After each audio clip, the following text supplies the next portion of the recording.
Welcome back to the Heal Your Hormones podcast. On today's Friday Chats episode, I want to share 3 teas that you can start drinking to improve your fertility. Now, some of these teas, maybe you've already tried before, maybe you've read about them online, but weren't sure if they were right for you. So I'll be sharing maybe signs that you can benefit from drinking this tea, what it does, what the purpose is behind it, and when or how often you should be drinking it. So number 1 is spearmint tea. And if you have PCOS, this one may have come up when you Google search what to do about PCOS. It is not the same as peppermint tea. It is a different plant. So that's important to know. I get asked a lot, does peppermint count? No, it does not. But signs you might benefit from taking spearmint tea if you struggle with hormonal acne. So especially acne along the jawline that is deep and cystic and painful. If you struggle with hair loss or facial hair growth, or if you have irregular cycles, maybe you're trying to get pregnant and it's related to PCOS.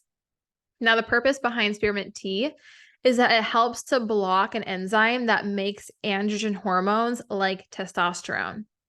So we know that typically with PCOS, androgen hormones can be high, and it's those high hormones that cause those classic PCOS symptoms like acne, hair loss, and facial hair growth. Now, those high hormones also block ovulation from happening. And if we don't ovulate, we don't release an egg, and it's going to be impossible to get pregnant. So one way to support your fertility with PCOS is to drink spearmint tea to help to improve your hormones and start to regulate your cycles. Now, the research of spearmint tea really looks at drinking 1 cup of spearmint tea twice a day. I often get asked, can I just drink 2 cups of spearmint tea once a day? I can't really say yes or no to that because the research specifically looks at 1 cup twice a day. But no matter what, it's just better to drink some spearmint tea than none at all if you have high androgen hormones. You can also drink it hot or cold. So especially as we go into the summer months, you can make a big batch of spearmint tea, say on like a Sunday night, and then have it to drink cold Monday, Tuesday, Wednesday. Ideally, you want to look for an organic tea. Traditional Medicinals is a great brand that carries tons of different organic teas. And when it comes to spearmint tea, the time of day doesn't really matter. So sometimes when I'm working with my clients to help reduce caffeine and reduce coffee intake, I might say, hey, let's swap your morning coffee for a cup of spearmint tea, just because they're already in the habit of drinking something in the morning. But if that doesn't fit with your routine, just get it in where you can. So number 1, spearmint tea. Number 2 is going to be dandelion tea. So dandelion root is a plant that is really great for improving liver health. And this is important for helping our body break down hormones, especially estrogen. So signs that you could potentially benefit from taking dandelion tea or drinking dandelion tea. If you have heavy, painful periods, especially with like endometriosis, fibroids, polyps, that could be a good sign that your estrogen levels are high and that your liver needs some more support. Also, acne can be a common sign of liver congestion. PMS is often seen with high estrogen levels and weight gain. So something you'll see on your labs, if you're wondering, how do I test for potentially high estrogen?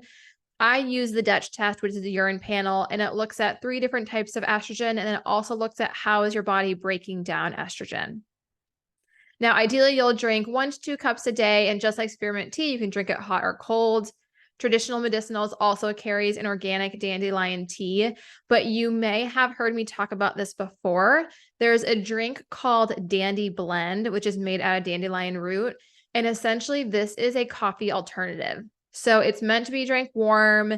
It's a really earthy flavor. And if you are kind of playing around with the idea of maybe cutting back on your coffee, but you're like, oh, I really love the routine of having that earthy, warm drink in the morning, Dandy Blend is going to be a great option for you. So I will link that in the show notes if you want to give that a try. But I would consider that equivalent to drinking dandelion tea.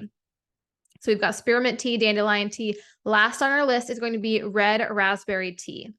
So this tea helps to tonify and nourish the uterine lining, which is going to be really important for implantation. So that's when the egg and the sperm meet and attach to the wall of the uterus. Red raspberry tea can also help support progesterone production during the luteal phase. Progesterone is going to be really important during the first trimester of pregnancy. Low progesterone levels are a common cause of early miscarriage. So red raspberry tea, really great for supporting the uterine lining and supporting progesterone levels. Some signs that you could potentially benefit from red raspberry tea.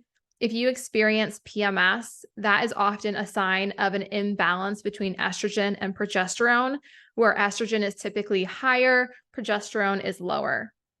Or if you notice that you spot between periods, or if you're spotting leading up to your period, that is a sign of low progesterone.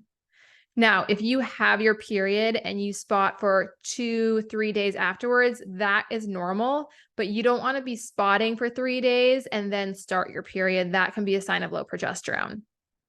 We can test progesterone on a blood test and a urine test. Ideally, you want to be testing around day 21 of your cycle, so 21 days after you start your period. And at a bare minimum, we want your progesterone over 10. Ideally, we want it over 16 if you are actively trying to conceive. So again, you can drink 1 to 2 cups, hot or cold. Traditional Medicinals also has an organic red raspberry tea. And red raspberry tea actually can be considered safe in second and third trimester to help support the health of the uterus. But of course, speaking with your doctor, speak with your OB before you bring that on board if you are currently pregnant or trying to get pregnant. Now, in general, when we're trying to shift hormones in one way or another, it takes about 3 months to see improvement. And it's really important that we're being consistent, especially when it comes to the teas. So, if you have spearmint tea like 2 or 3 times in a month and your PCOS symptoms don't go away, you can't really expect them to. So being consistent with the teas, making it a habit, maybe making it part of your morning routine or your evening routine, and then assess after 3 months, kind of look back and say, okay, what were my goals here with adding this tea in? Do I feel like I've seen a shift? All right, that is all I have for you today. I hope you have a wonderful weekend, and I will see you on Tuesday.